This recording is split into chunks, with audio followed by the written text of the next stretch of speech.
Puis avec cet argent-là, ben, je l'ai très bien dépensé à l'hôtel. Pas drôle quand je repense à ça. Tu sais, à 14 ans, j'étais un enfant, mais j'étais aussi grand que je le suis là. Moins gras, mais j'étais grand quand même. Puis j'allais dépenser mon argent à l'hôtel. Je me souviens, un soir, je vois rentrer mon professeur de maths.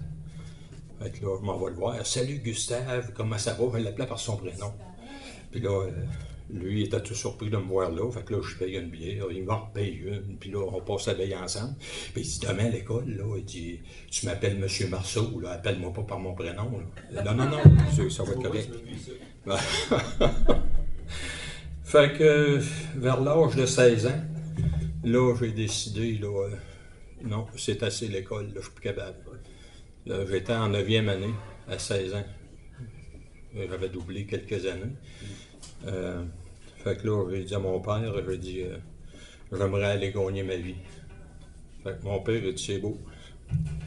Fait que là, j'ai commencé à travailler. Bien sûr, là, j'avais plus de salaire, hein, on va dire, qu'à travailler chez un cultivateur. Et puis, ben, argent en poche, j'ai continué à me pratiquer à boire, hein, c'est bien entendu. Puis, dans mes amis que j'avais à l'époque, il y en avait qui étaient dealers de drogue. Fait que, très tôt, ils ont commencé à m'offrir de la marijuana. Par curiosité, j'ai essayé. Finalement, je me suis laissé embarquer. Là, ça a été l'acide, les buvards, la mescaline, la cocaïne, en plus de boire. Pour vous donner une idée, comment j'étais rendu bon pour boire, c'est pas des choses que j'aime me vanter, mais je veux que vous cerniez le personnage. J'allais à la pêche avec un des cousins de mon épouse. Fait que, on arrête au dépanneur en partant. J'arrête une 24 de bière, puis une bouteille de cidre. Puis là, on part à la pêche. On revient sur l'heure du dîner, parce que on n'avait plus de boisson. On remplit la caisse, puis on prend une autre bouteille de cidre, puis on décolle pour l'après-midi. On revient sur l'heure du souper. Fait que moi, je laisse le cousin de mon épouse chez eux, puis moi, je m'en vais chez nous, parce que là, il fallait que j'aille me changer, parce que j'allais veiller. Après avoir bu une 24 et une bouteille de cidre, je n'avais pas assez. Fait que là, je vais veiller. Puis quand je commence ma veillée, je m'assieds avec un de mes amis. Puis là, on commence là, à robiner. Là, une bière, un verre de fort, un joint, une bouteille de rosé dans le jour. On recommence avec une bière, un autre joint. Puis là, à un moment donné, le gars, paf, il tombe sur la table. Knock-out, il est endormi là, par la boisson. Fait que là, je changeais de table, j'allais voir un autre chum. Puis là, je continuais à boire avec l'autre. Puis il arrivait à la même chose, l'autre tombait avant moi, il s'endormait. Des fois, je me rendais à 3. Mais là, je m'emmenais à Gorlot, par exemple. Fait que là, en faisant ma vie comme ça, c'est bien sûr, je m'enlignais dans des problèmes. Parce que les personnes avec qui je me tenais, c'était pas des personnes qui étaient recommandables. Et puis, c'est bien sûr, je me souviens, un soir, dans une veillée, un de mes amis arrive, puis il me dit, je me suis fait arrêter par la police. Il dit, ah ouais, comment ça? Bon, une vérification, là. Mais il dit, ce qui va être plus drôle, il dit, il s'informait sur toi. Connais-tu ça, Denis Mécanisé? Oui. Ça travaille-tu, ça? Oui. Où ça travaille? Puis, hey, là, lui, il me compte ça. Et je me disais, ouais, je serais peut-être bien mieux de sortir de la gang pour un bout, de me faire oublier. Hein, parce que je n'étais pas dans des bonnes grâces, là. Fait que, là, je me retourne chez nous après la soirée, puis je repensais à ça, puis je me disais, ça n'a pas de bon sens. Mais j'ai été embarqué là-dedans, ça, puis c'est dur de sortir de ça.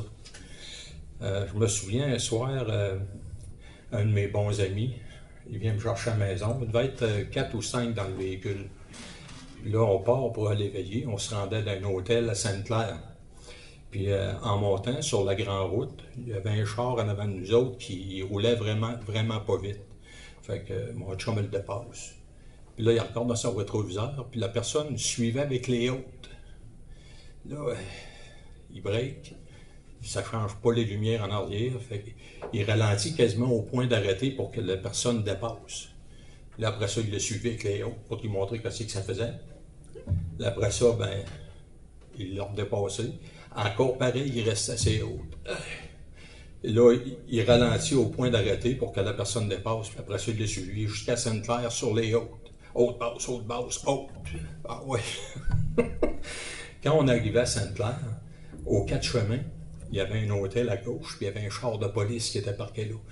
Puis le monsieur voit le char de police, il vire dans la cour, il avait baissé sa vitre, puis il pointait notre véhicule du doigt, puis là, il expliquait ça aux policiers.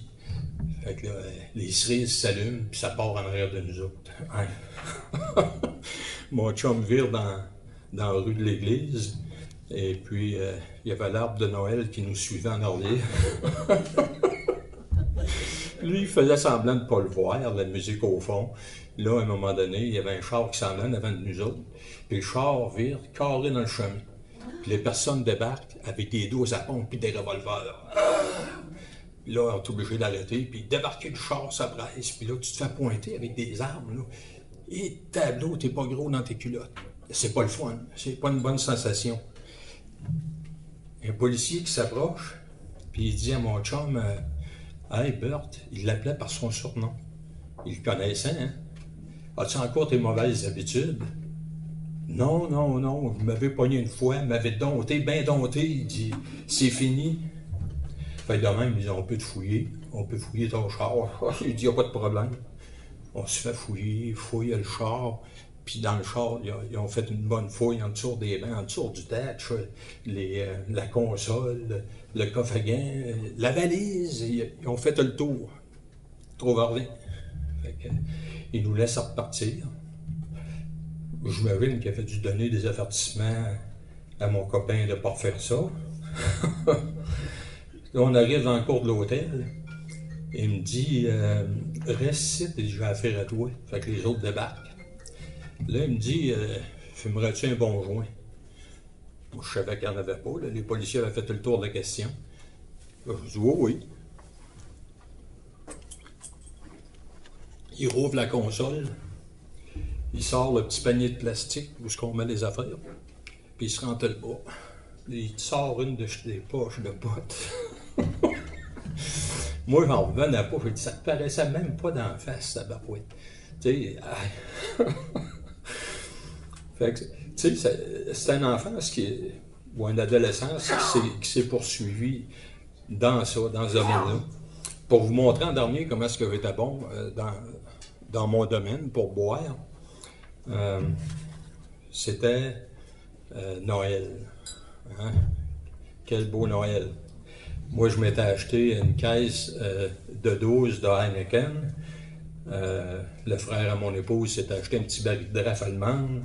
Le beau-père avait fait 2 plats de punch avec un 26 onces de bifiteur. Fait qu'on s'est enligné là-dessus. On a bu ma dose, on a bu le petit baril de draft. On a bu les 2 plats de punch. Puis là, le beau-père, il voyait qu'il n'avait pas assez. Il m'a donné un verre à l'eau de gin.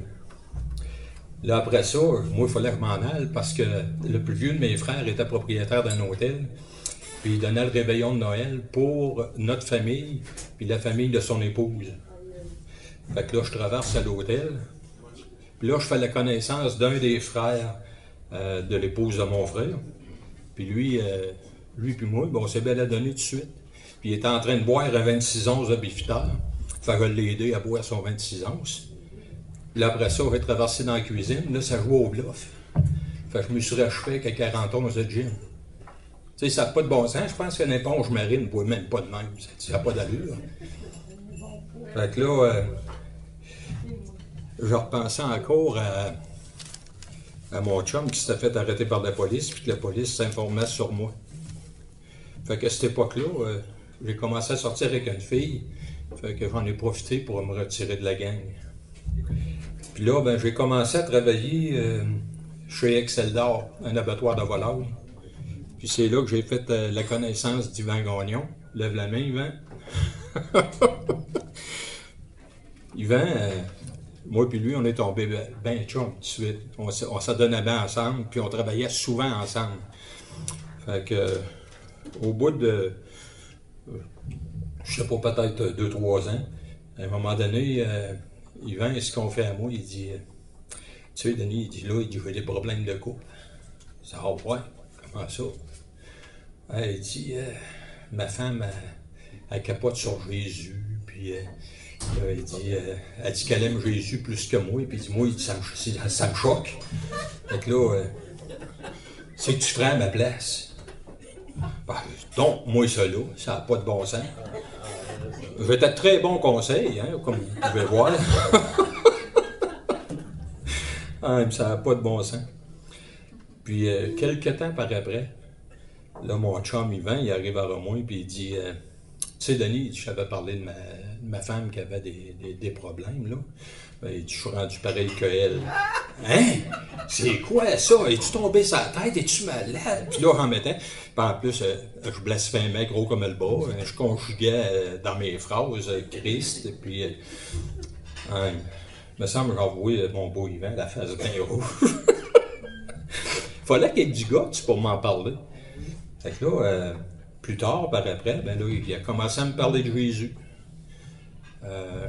Comment faire pour aller au ciel.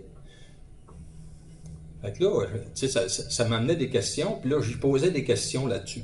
Puis quand il n'était pas certain, parce que ça faisait pas longtemps qu'il était né de nouveau, ben il dit, je vais demander au pasteur, puis il dit, je vais t'en revenir là-dessus. Fait que le lendemain, ou sur le lendemain, il arrivait avec la réponse, puis je trouvais ce qu'il me disait, ça avait du bon sens. Fait que finalement, il m'expliquait qu'il fallait que je me reconnaisse comme pécheur devant Dieu. Et puis, il fallait que je demande pardon à Dieu pour mes péchés, puis demander à Jésus de venir habiter mon cœur. Puis, il fallait que je demande ça dans le nom de Jésus. Pourquoi faut que je demande dans le nom de Jésus? Il dit bien parce que c'est lui qui a payé le prix à la croix du Calvaire. Lui, il a payé le prix pour te racheter. C'est lui que son sang a coulé pour laver tes péchés. Fait que, il dit, demande ça à Dieu le plus sincèrement du monde. Demande-lui pardon pour tes péchés, puis demande-lui de venir habiter ton cœur. Fait que ça reste de même. Moi, un soir, j'arrive à la maison, et puis mon épouse est dans son bain, fait que j'en profite. Je m'en vais dans ma chambre, puis je me mets à genoux au pied de mon lit. Puis là, le plus sincèrement du monde, je n'ai pas eu de misère à me reconnaître comme pécheur. J'ai été alcoolique, drogué, blasphémateur. Fait que ça, je le savais. Là. Fait que là, j'ai demandé pardon, vraiment, là, sincèrement, j'ai demandé pardon à Dieu pour tous les péchés que j'avais faits. Là, j'ai demandé, viens habiter mon cœur dans le nom de Jésus. Puis là, je me rappelle, j'étais à genoux au pied de mon lit, puis j'avais les yeux fermés, puis j'étais vraiment là, en communion avec le Seigneur. Puis là, je me suis ouvert un œil. Puis là, je checkais autour de moi. J'étais certain qu'il allait se passer quelque chose. Ça n'a rien passé. Fait que ça reste de même. Là, le lendemain au travail, ben là, je dis à mon beau Yvan, « Ah, Yvan, tu sais ce que tu m'avais parlé, là, la prière de repentance, là? » Il dit, « C'est fait. » Ah, là, il était content, puis là, il commençait à me parler de ce qu'il lisait dans la parole de Dieu. Il m'a même procuré un exemplaire gratuit du Nouveau Testament. Et puis là, j'ai commencé à lire. Et puis, quand on travaillait ensemble, ben là, il en profitait pour me montrer, m'apprendre des chœurs, des petits chœurs, pas des chants, là, c'est juste un paragraphe, un chœur. Puis là, on était peut-être 5-6 à travailler, 3 qui arrachaient les jabots, 2 qui siphonnaient, puis il y en avait autant en avant de nous autres. Il y avait juste la chaîne qui nous séparait, là. Puis là, il commence à chanter, puis à m'apprendre des chœurs. Puis là, je commence à chanter avec lui. Mais là, le monde, il nous voyait tout faire ça, là. Fait que... Mais là, on était rendu, quand on se parlait, c'était tellement rendu translucide, ce qu'on se disait, que je savais ce qu'il allait dire avant qu'il le dise. Puis à l'inverse, pour lui, c'était pareil. Tu sais, c'était vraiment clair, là. Il n'y avait pas de cachette de rien. Fait que les femmes nous regardaient aller, puis disaient « Ouais, vous êtes en train de parler des femmes? » Là, je dis non, on est en train de parler de Jésus. Ça tombe à mort d'un coup sec. Fait que là, j'ai cherché à joindre une assemblée chrétienne. Fait que je me suis joint à une assemblée pour avoir la nourriture. Hein. C'est le pasteur en avant qui explique la parole de Dieu. Mais là, tu comprends beaucoup de choses. Il y a des choses qui te sont révélées. Même des fois, je pensais, le pasteur, il me parlait. Tellement que la parole de Dieu me parlait. Fait que peut-être 2 ou 3 ans après, on a perdu notre musicien à l'Assemblée. Il n'y avait plus de musique, il n'y avait plus de directeur de chant puis de louange. Fait que j'avais vraiment à cœur de servir le Seigneur, mais dans ce sens-là. Mais je n'étais pas musicien, là, pas pour Saint-Saëns, mais je m'étais fait donner à un moment donné une vieille guitare espagnole. C'est un gros manche classique avec des cordes de plastique. Puis on avait un livre de chant à l'Assemblée qui s'appelle Le Célébrons Dieu. Puis à la fin de ce livre-là, il y avait peut-être 130 accords différents de guitare. Mais c'était tous des petits carrés avec des points sur les lignes. Mais c'est où ça? C'est un manche de guitare. C'est long, un manche de guitare. Fait que là, j'ai fait une prière à Dieu. J'ai dit, Père Céleste, montre-moi comment ça marche. Puis si tu me montres comment ça marche, si je suis capable de jouer de l'instrument, je dis, moi, je te dis en contrepartie que je vais jouer juste des chants qui parlent de toi, puis de ta gloire, puis de ce que tu as fait pour nous autres. Ben, le même soir, je jouais 3 chœurs. Juste 3 accords par chœur, là, mais c'était pas ce qu'il y avait de plus harmonieux, mais c'était plausible à l'oreille. Fait que j'ai commencé à jouer de la guitare comme ça. J'ai pas eu de cours, j'ai pas eu... C'est le Seigneur qui m'a ouvert les yeux là-dessus. Puis je pouvais même traduire des accords de guitare qui étaient en anglais, les traduire en français. Je savais les signes que c'était. Fait que même dans le livre de l'Assemblée, si on comptait les lignes entre les accords pour produire un accord qui est moins difficile à jouer, ben j'étais capable de traduire ça aussi. Fait que c'est vraiment miraculeux, là. C'est une affaire que je savais même pas. Et puis, j'ai été directeur de chant puis de louange pendant 12 ans à mon assemblée. J'ai joué dans des campagnes d'évangélisation avant des témoignages de personnes comme, Julie Harel. Julie Harel, c'était une chanteuse populaire dans le temps des boîtes à chansons puis de l'émission à l'écart. Et puis, j'avais le plus vieux de mes fils, il jouait du clavier. Moi, je jouais de la guitare, une 12 cordes. Et mon épouse puis moi-même, on chantait. Et puis, je me souviens, cette fois-là, après la réunion, il y avait des personnes qui étaient venues nous voir, savoir si on avait des CD qu'on pouvait vendre. Je dis non. On n'est pas assez professionnel pour ça. Fait que, on avait joué environ devant 85 personnes. J'avais été aussi à la Quai de Chemin. À la Quai de Chemin, c'était le témoignage à Luc Gingras. Luc Gingras, il a fait beaucoup de CD de chants chrétiens. C'est quelqu'un qui œuvre beaucoup pour le Seigneur. Et puis, à la Quai de Chemin, on jouait aussi devant 80-85 personnes à peu près. Et puis, j'ai joué pendant bien sûr, lors des décès, à 2 reprises, des personnes de mon assemblée qui étaient décédées. Et puis, à un moment donné, on était assis à la maison, on écoutait l'émission JE. Puis, dans cette émission-là, ils parlaient d'un groupe de motards qui œuvraient dans leur municipalité, puis aussi dans les municipalités environnantes. C'était des motards chrétiens. Fait que le groupe, c'était les God's Disciples. Fait que aussitôt, on a cherché à joindre ce groupe-là.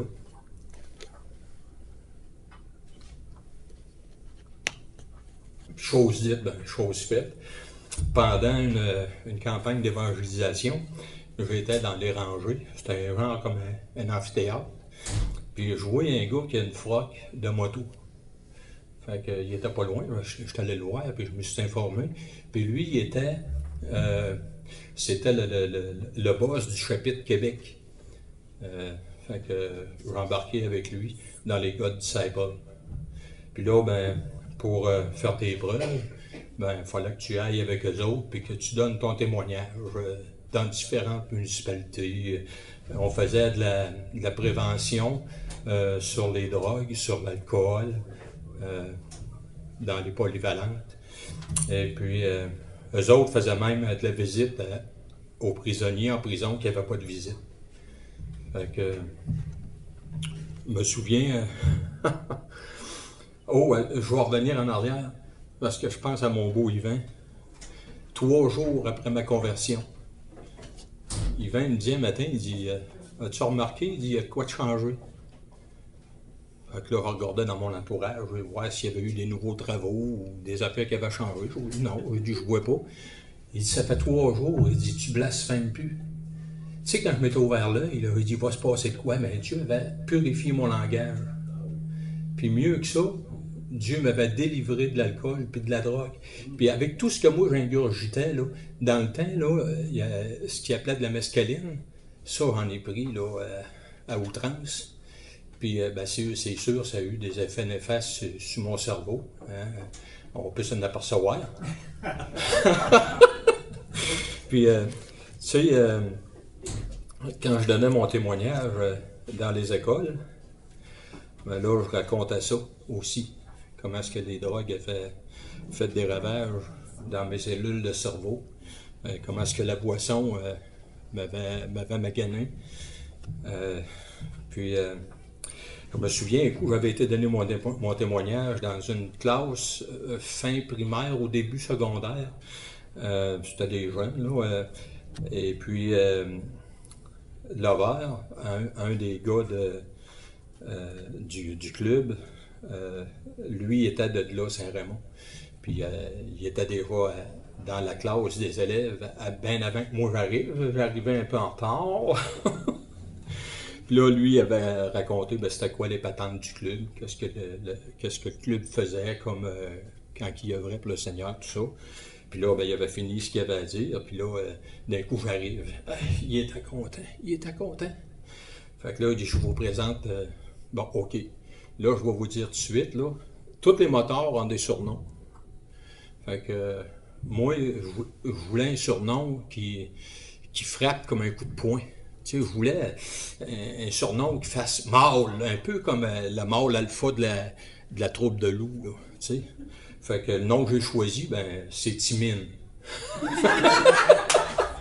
Ça porte pas trop à violence, hein?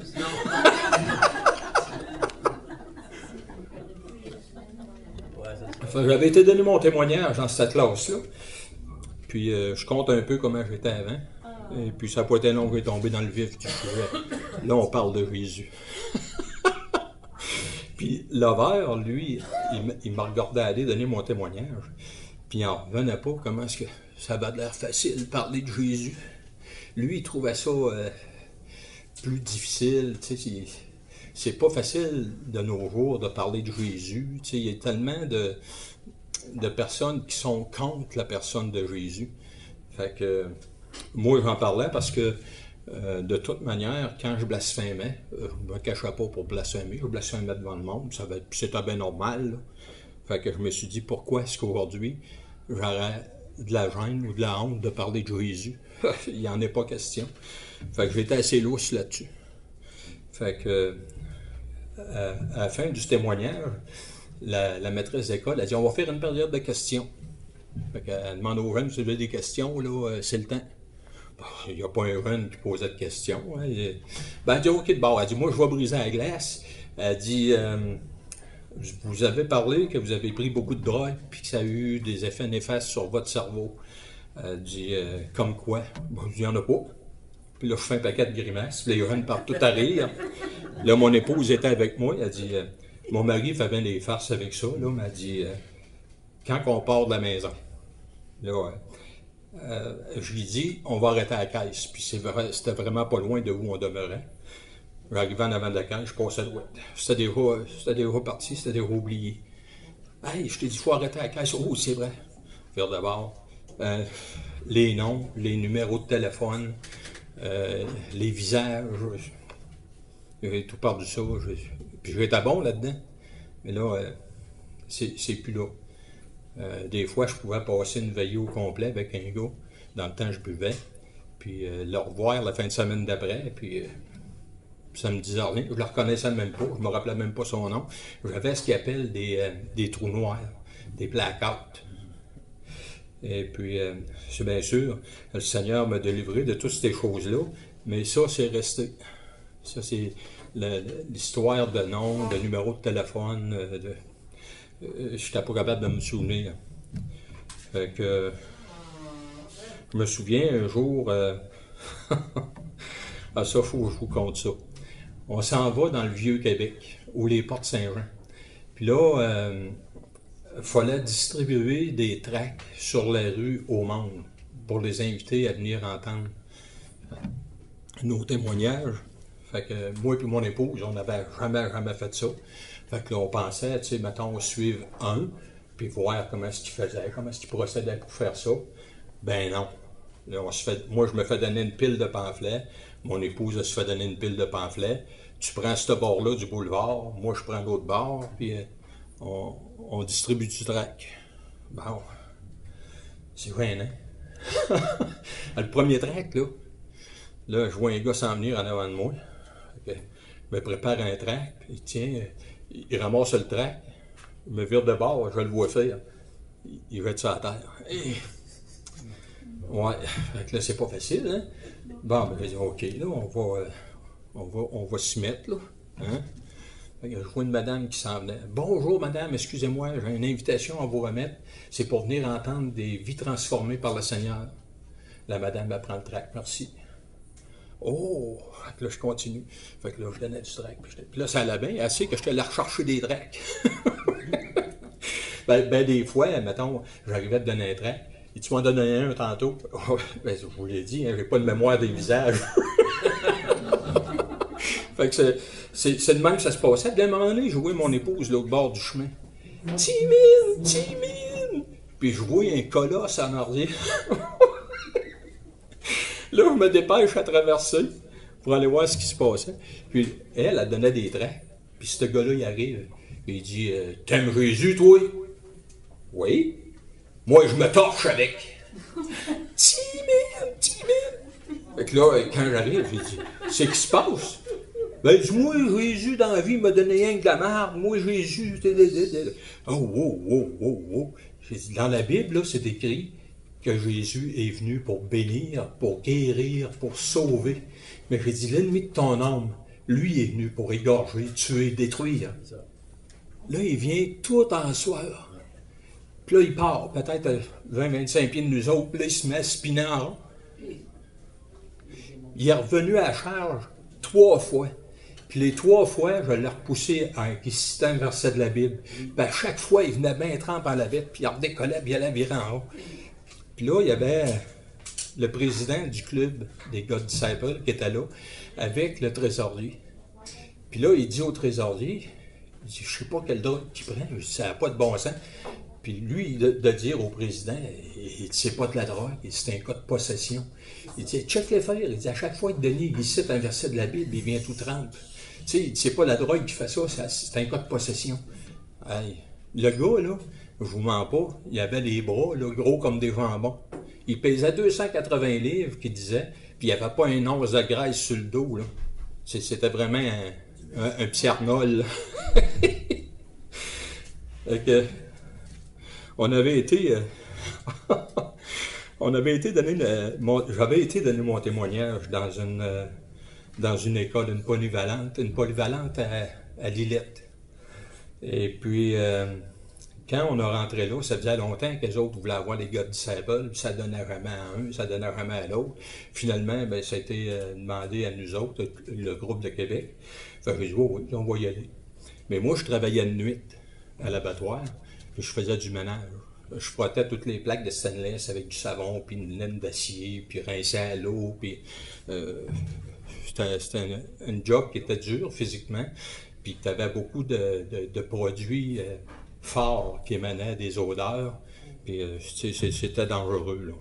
Fait que, moi, je passais ma nuit à travailler, puis le lendemain matin, plutôt que d'aller me coucher, ben là, je partais en moto, puis j'allais donner mon témoignage. Fait que, on arrive dans cette polyvalente-là. Il y avait des cartons partout au plafond. Des gros cartons avec des dessins de motards, les cheveux longs, des tatouages sur les bras. Je me demande ce qu'ils prenaient ça, là. Puis il y avait d'autres cartons qui disaient bientôt avec nous, les gars de Saint-Paul. Waouh! Fait que là, je donne mon témoignage. C'était un amphithéâtre, à peu près 4 à 500 élèves. Là, je donne mon témoignage, puis je compte ma conversion, comment est-ce que je m'étais converti, puis tout. Et puis à la fin de cette période-là, c'était pendant l'heure du dîner, la période qui a suivi, on est resté là.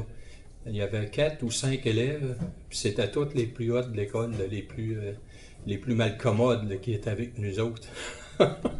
Puis les jeunes nous posaient plein de questions, puis ils étaient intéressés. Puis les dirigeants de l'école, ils ont beaucoup apprécié ce qu'on avait fait cette journée-là. Et puis, c'est bien sûr, par la suite, j'ai donné mon témoignage à plusieurs reprises. Je l'avais donné dans le temps que c'était au Nicoli.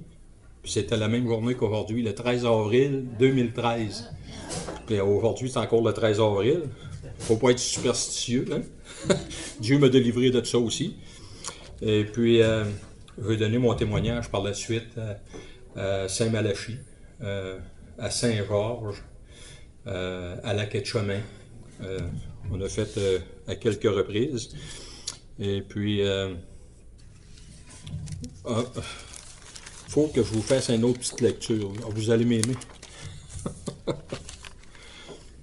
Oh, oui, c'est vrai, j'étais en train d'oublier. En 2010, je me suis tapé un infarctus, une crise de cœur. Puis j'ai été à l'hôpital pendant une semaine à Lévis. Parce que j'avais beaucoup d'épisodes de crise cardiaque, mais ça ne durait pas assez longtemps. Il n'y avait pas le temps de me mettre les ventouses pour un électrocardiogramme. Et puis, la 7e journée que j'étais là, je me suis tapé une de ces crises. Et puis, ils ont eu le temps de tout faire. Là, ils ont eu le temps de prendre des lectures. Puis là, ils ont essayé de me rebaisser le niveau du cœur. Ils m'ont mis de la nitro en dessous de la langue à 3 reprises. Ils m'ont chuté de la morphine. Puis là, finalement, ça venait à bout de passer un peu, là, cette histoire-là. Puis là, le cardiologue vient me voir dans la chambre. Il dit, l'ambulance est déjà appelée. Il dit, il va y avoir un infirmier qui va te suivre pendant le trajet pour te rendre à Laval. C'est beau. Puis tout le long, dans l'ambulance qui m'emmenait à Laval, j'avais juste une pensée en tête. C'était un chant qui parlait dans tes bras d'amour, tout contre ton cœur. Je me sentais bien là-dedans. Zéro peur, que je meure, que je vive. C'est la présence du Seigneur qui est là. Fait que là, je me rends à l'hôpital de Laval, puis en débarquant de l'ambulance, là, c'est direct sur la table d'opération, là, ils s'en niaisent pas. Hein. Fait que là, ils m'ont débouché. Par après, quand j'étais dans la chambre, par après l'opération, le chirurgien est venu me voir, puis il y avait un dessin d'un cœur avec les artères, puis il me montrait le côté droit du cœur. À cette place-là, c'était bouché à 75%.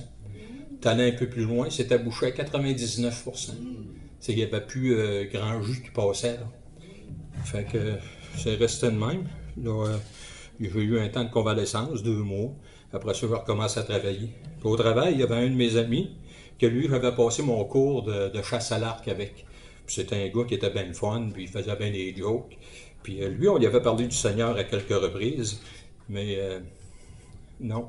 Puis il aimait bien mieux rire de nous autres. Je me rappelle, un coup, j'étais aux tables des lunchs pour le dîner, puis avant de manger, je rendais grâce au Seigneur. En silence, là, parce que je voulais pas... Puis lui, il me regardait du coin de l'œil, puis il dit « Ouais, t'as pas de l'air sûr de ce que tu manges, Denis? »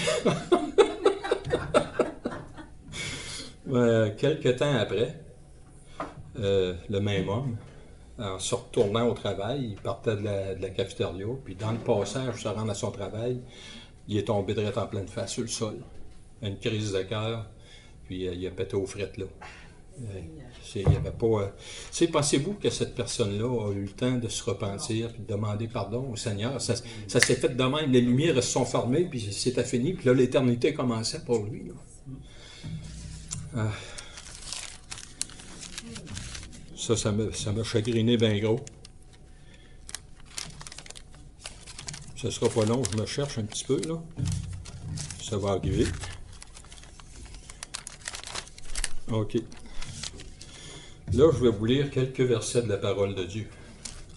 Pour finir. Dans Ecclésiaste 7 au verset 20, « Non, il n'y a sur la terre point d'homme juste qui fasse le bien et qui ne pêche jamais. » Il n'y en a pas. 1 Roi 8, verset 46, « Quand ils pêcheront contre toi, car il n'y a point d'homme qui ne pêche. » Il n'y en a pas, ils pêchent tous.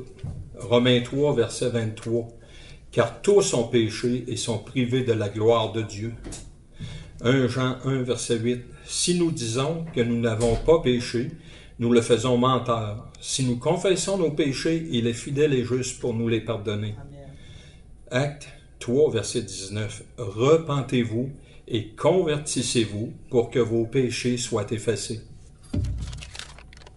Dans Luc 13, le verset 3 et 5, c'est la même chose. « Je vous le dis, si vous ne vous repentez, vous périrez tous également. » Marc 16, verset 16, « Celui qui croira et qui sera baptisé sera sauvé, mais celui qui ne croira pas sera condamné. » Acte 17, verset 30, « Dieu, sans tenir compte des temps d'ignorance, annonce maintenant à tous les hommes, en tout lieu, qu'ils aient à se repentir. »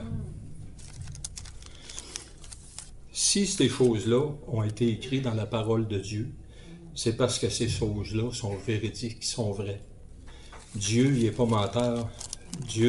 Jésus disait souvent, en vérité, je te le dis. S'il prenait la peine de le répéter 2 fois, c'est parce que c'était vrai. Maintenant, je vais demander à tout le monde de fermer les yeux et de baisser la tête. Puis là, ça va se passer entre vous et le Seigneur. Là, je vais vous demander, s'il y a dans la salle des gens qui, comme mon témoignage en fait mention, que je me suis repenti, est-ce qu'il y a des gens qui voudraient faire comme moi, accepter Jésus dans leur vie, par le simple geste de la main levée? Voici, dans le temps, j'avais eu une révélation de la part du Seigneur. Dieu dit dans la parole, aujourd'hui. Il dit pas demain, dans 6 mois, dans 1 an, il dit aujourd'hui. Je mets la mort et la vie devant toi. Puis écoutez bien ce que Dieu dit. Dieu est tellement bon, il dit, je te conseille. Il va nous conseiller sur le choix à faire. Je te conseille de choisir la vie, si tu veux vivre. Et vous savez, dans la Bible, Jésus lui-même dit qu'il est le chemin, la vérité et la vie. Autrement dit, quand Dieu te dit de choisir la vie, il te dit de choisir son Fils Jésus. Parce que lui seul a payé le prix pour qu'on soit libre. La bonne nouvelle que je vous disais, là, qu'ils sont beaux les pieds de ceux qui annoncent la paix, de ceux qui annoncent de bonnes nouvelles, bien, la bonne nouvelle, c'est que vous pouvez repartir à zéro avec une ardoise clean, effacée, libre de toute dette. Jésus a payé le prix à votre place. La seule chose que vous avez à faire, c'est de l'accepter comme sauveur personnel. Alors, est-ce qu'il y a des gens dans la salle qui aimeraient dire, oui, moi, je veux de Jésus? Levez la main. Souvent, quand je donne mon témoignage, le Seigneur me dit, donne une dernière chance. Pour vous montrer comment Dieu est bon. Dieu, il forcera pas personne. Mais Dieu, dans son amour pour nous, voyez, Jésus, il est déjà à la porte de votre cœur, puis il frappe. Puis Jésus, il dit, si tu entends, puis si tu me rouvres la porte de ton cœur, ben, je vais entrer, puis je vais y établir ma demeure, puis je vais souper avec toi. Autrement dit, je vais avoir une relation avec toi. Alors, pour une dernière fois ce matin, est-ce qu'il y a des personnes qui aimeraient dire, oui Seigneur, je te rouvre la porte de mon cœur? Levez la main. Alléluia. Merci Jésus. Alors, je vais demander à toutes les personnes qui ont levé la main, venez me rejoindre ici à l'avant.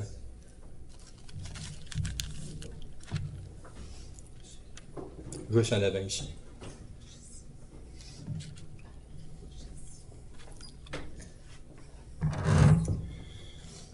Là, je vais faire une prière.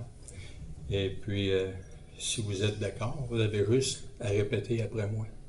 Ça, ils appellent ça la nouvelle naissance. Ça, c'est spirituel. Puis un coup, vous allez avoir fait ça, vous allez découvrir comment le Seigneur est bon. Ça n'a pas de limite. Père céleste, je me reconnais comme pécheur. Et je te demande pardon pour tous mes péchés. Et je te prie, Père, de venir habiter mon cœur. Dans le nom précieux de Jésus. Amen. Amen. Une bonne main d'applaudissement. Des nouvelles sœurs dans le Seigneur. Amen. Alléluia. C'est une reconsécration. C'est bon, c'est bon. Humilité de la Dieu. Oui.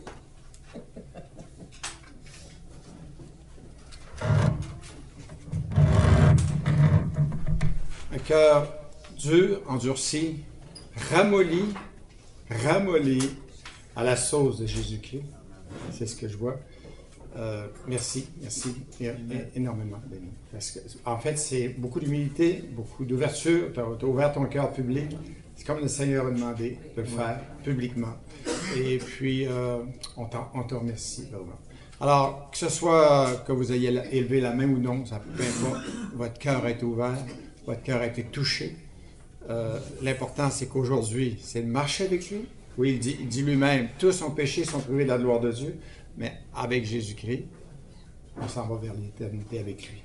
C'est important. On ne regarde, quand le Seigneur dit dans sa parole de ne pas mettre les mains sur la charrue et de regarder en arrière, c'est de regarder en avant et de marcher avec lui vers la direction qu'il a pour nous, sur ce chemin qu'il a pour nous. Alors, merci de votre présence, merci pour ce déjeuner. Il y a encore un déjeuner au mois de mai avec Serge Descaires, qui est le directeur de l'Armée du Salut à Québec. Et puis, c'est le dernier déjeuner qu'on va avoir ici, au Normandin, en mai. Après ça, on aura à changer d'endroit. Ce n'est pas déterminé à quel endroit encore. Il y en a qui j'ai entendu des rumeurs au table. Non, il n'y a rien de décidé, là.